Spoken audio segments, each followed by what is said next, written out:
Muy buenos días, el tema de hoy es antorchas encendidas. Vamos al libro de Proverbios capítulo 6, verso 23. Porque el mandamiento es lámpara y la enseñanza es luz, y camino de vida las reprensiones que te instruyen. Antorchas encendidas. Para que usted y yo podamos ser esas antorchas encendidas debemos ser luz. Pero para ser luz debemos tener la palabra, el conocimiento. Pero para poder tener el conocimiento y ser luz, ser esa antorcha encendida, debe haber un cambio, una transformación en nuestra vida y en nuestro corazón, en el carácter, los pensamientos, las palabras, las acciones, las decisiones. O sea, como le dijo el Señor a Nicodemo, tenemos que nacer de nuevo. Y para nacer de nuevo es dejar esa vieja naturaleza y entrar en la nueva naturaleza, en la naturaleza del Espíritu, ya no en la carne. Porque la palabra de Dios lo dice el apóstol Pablo, con la carne está contra el Espíritu contra la carne. Entonces debe prevalecer el Espíritu, no la carne. Por eso aquí dice el proverbista, dice, porque el mandamiento es lámpara, y la enseñanza es luz, y camino de vida las reprensiones que te instruyen. Esas reprensiones que te instruyen es cuando nos corrigen el camino, cuando ese camino que estamos llevando no es el correcto, no es el adecuado, no es el camino del Señor, es el camino del mundo. Por eso dice, porque el mandamiento es lámpara y la enseñanza es luz. El camino, ese camino, la palabra, el conocimiento, el entendimiento, la luz de las Escrituras, pero también la enseñanza es luz. O sea, que usted y yo seamos de testimonio, seamos de ejemplo para otros, en el cual se vea reflejado lo que el Señor ha venido haciendo en nuestras vidas o lo que el Señor obra. Pero según la palabra de Dios, según la Biblia, ¿qué viene siendo antorchas? Es una luz que consume la oscuridad, sana heridas, resplandece aún en medio de la más profunda tristeza y de las tinieblas más impenetrables. Es una luz que sobrepasa todo el entorno, todo el conocimiento, todo el entendimiento. Es una antorcha la cual usted y yo somos. Si somos esa antorcha, seremos luz en medio de las tinieblas. Pero esa luz trae claridad, trae entendimiento, trae revelación hacia otras personas. ¿Qué está pasando? ¿Qué está sucediendo? ¿Cómo podemos dar un consejo, una orientación, una dirección? Ya que encontramos que las antorchas las colocan en lugares muy altos. Por ejemplo, miramos la Estatua de la Libertad en la ciudad de Nueva York. De esa Estatua de la Libertad tiene una antorcha muy grande. Muchos conocen y la tienen como ese símbolo de Nueva York. Lo conocen como la Estatua de la Libertad.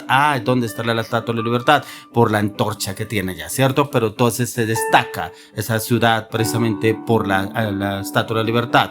Pero si usted y yo somos esas antorchas encendidas, no debemos andar en las tinieblas, debemos ser luz en medio de las tinieblas y debemos alumbrar el camino por donde usted y yo andemos o vamos. Pero ¿será que si somos esas antorchas encendidas, será que si ha habido un cambio en nuestra vida, si estamos obrando acorde a lo que el Señor nos dice en la palabra, o estamos obrando acorde a nuestras emociones y pensamientos y creemos que estamos actuando bien? O somos religiosos, porque algunos dicen, yo ya cambié, yo ya no soy el mismo, pero no pasamos de ser unos religiosos. ¿Por qué? Porque solamente asistimos a las reuniones que tenemos dentro de la iglesia, pero no pasa de ahí, no hacemos la milla extra. La milla extra es, por ejemplo, entrar en tiempo de ayuno. Yo me someto al ayuno, yo me someto a la oración, yo me someto a tiempo de clamor, intercesión, pero también a tiempo de meditación y estudio de la palabra. O sea que si no voy a la iglesia, no leo. O sea que si no voy a la iglesia, no oro. O sea que si no voy a la iglesia y no lo dicen dentro de la iglesia, no ayuno. Entonces, ¿dónde está realmente el compromiso con Dios? No es con el hombre, es con Dios.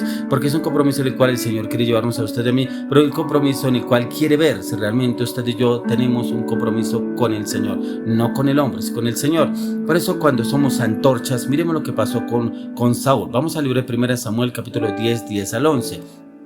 Dice, y cuando llegaron allá el collado, he aquí la compañía de los profetas que venían a encontrarse con él, y el Espíritu de Dios vino sobre él con poder y profetizó entre ellos. Y aconteció que cuando todos los que conocían antes vieron que profetizaba con los profetas, el pueblo decía el uno al otro, ¿qué le ha sucedido al hijo de Cis? Saúl también entre los profetas. Resulta que cuando iba en el camino, Saúl se encontró con varios profetas, y resulta que en ese momento que iba pasando por la compañía de los profetas, vino el Espíritu de Dios y lo tomó a Saúl, y empezó Saúl a profetizar. Fue una antorcha encendida al lado de los profetas, ¿cierto? Esa antorcha en la cual el Señor empezó a cambiar y a transformar a Saúl, ya que Saúl fue el primer rey de Israel que en varias ocasiones durante su reinado el Señor vino y obró en su vida con una poderosa unción de Dios. Incluso llevó a Saúl a profetizar, sorprendiendo inclusive a los que lo rodeaban.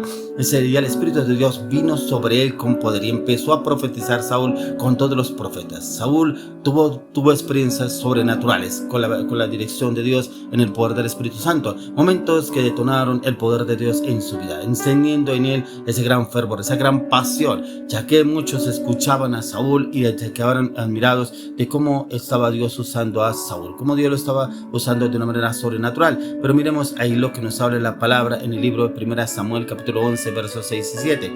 Dice: al oír Saúl estas palabras, el Espíritu de Dios vino sobre él con poder y se encendió en ira en gran manera. Y tomando un par de bueyes, los cortó en trozos y los envió por todo el territorio de Israel por medio de mensajeros, diciendo: así se hará con los bueyes del que no saliera en pos de Saúl y en pos de Samuel. Y cayó temor de Jehová sobre el pueblo y salieron como un solo hombre. Resulta que el pueblo no quería salir a la batalla con Saúl, pero como Saúl viene impulsado por el Espíritu de Dios con ese fuego, esa pasión, empieza y mata unos bueyes y reparte las partes de los bueyes sobre el pueblo de Israel, sobre algunas partes de la nación de Israel. Y él mismo lo dice, que quienes no salieran quedarían así. O sea, prácticamente el Espíritu de Dios lo impulsó a tomar ejecución en algunas circunstancias, situaciones que tenía que vivir, ya que hubo muchos momentos de la unción inconfundible en la vida de Saúl. Sin embargo, después de que uno de ellos, Saúl, se alejara de su pasión por el Señor, ya que él empezó a menguar y a hacer como las cosas como él quería que debía hacerlas, por ahí empezó el enemigo a filtrarse en la vida de Saúl, ya que un ejemplo bien conocido es cuando Dios mandó a Saúl a matar a Agag y al rey enemigo, capturando y destruir todo el botín que por el pueblo de Israel había tomado de la batalla. Saúl admitió hacer esto, perdonando a Agag y parte del botín, debido a que él desechó los mandatos del Señor,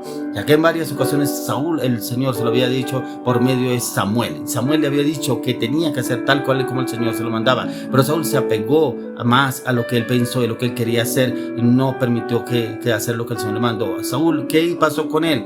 Apagó la obra del Espíritu de Dios en su vida. Debido a su falta de obediencia, el Señor finalmente lo retiró de Israel. La vida de Saúl fue una serie de momentos espirituales del fuego, de esa antorcha que se avivaba en él, momentos de victoria que nunca se convirtieron en una gran llama en obediencia a Dios, ya que cuando el Señor nos da una orden, usted y a mí nos corresponde obedecer, no mirar cómo la hago, será que la hago, la voy a hacer de tal manera, me parece que debo hacerlo así, me parece que lo voy a hacer de otra forma. No, había una orden que Dios le había dado a través del profeta Samuel al rey Saúl. El rey Saúl tenía que matar a este pueblo, tenía que ir y sacar el botín de todo lo que ellos tenían y matarlos, porque ellos eran enemigos del pueblo de Israel, pero no tenía que quedar ninguno. Y como él se queda con el rey Agag, pero aún se queda aún con los niños, pero con los animales también. Por eso cuando viene el profeta Samuel y ve, ¿qué es esto que estoy escuchando? Escuchar a los animales, los niños, ¿cómo así? No, es que no los traje porque ellos me van a servir. ¿Quién le dijo? O sea, a veces hacemos las cosas a nuestra propia conveniencia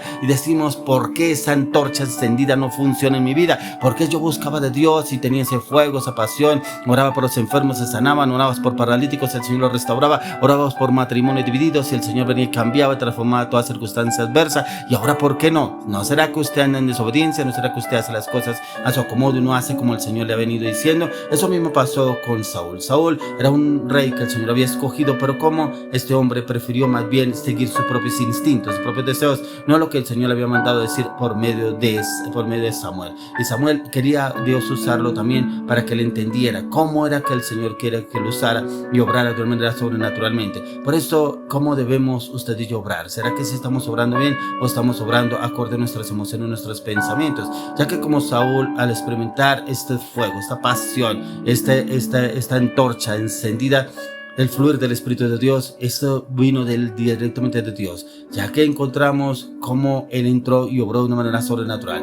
Es como cuando usted y yo vamos a la iglesia. Algunos dicen, me gusta llegar en los momentos de la alabanza, la adoración, porque siento ese fuego y siento que yo soy esa antorcha encendida, porque viene ese fuego, esa pasión de adorar, glorificar, exaltar a Dios. Venga, porque no saca usted también esos tiempos en la intimidad, nos sacamos tiempos de calidad delante de Dios, nos ocupamos tanto en el día a día que nos olvidamos que usted y yo podemos ser esas antorchas encendidas para la gloria de Dios, donde podemos entrar, buscarlo a Él y buscar su dependencia, su conocimiento, pero también entrar y depender del Espíritu de Dios. Como el Espíritu de Dios quiere ser esa antorcha encendida en cada uno de nosotros, ya que esa antorcha quiere llenarnos a usted de mí del conocimiento, de la palabra de Dios. Pero cómo encontramos también cómo el Señor usó al rey David. Pero el rey David, ¿qué pasó? El rey David también entró y pecó, pero el rey David hizo algo muy importante. Para que fuera esa antorcha encendida, él le pidió perdón al Señor. Por eso cuando él pecó con Jezabel, él escribió el Salmo 51, que lo miramos en el verso 9 y 10.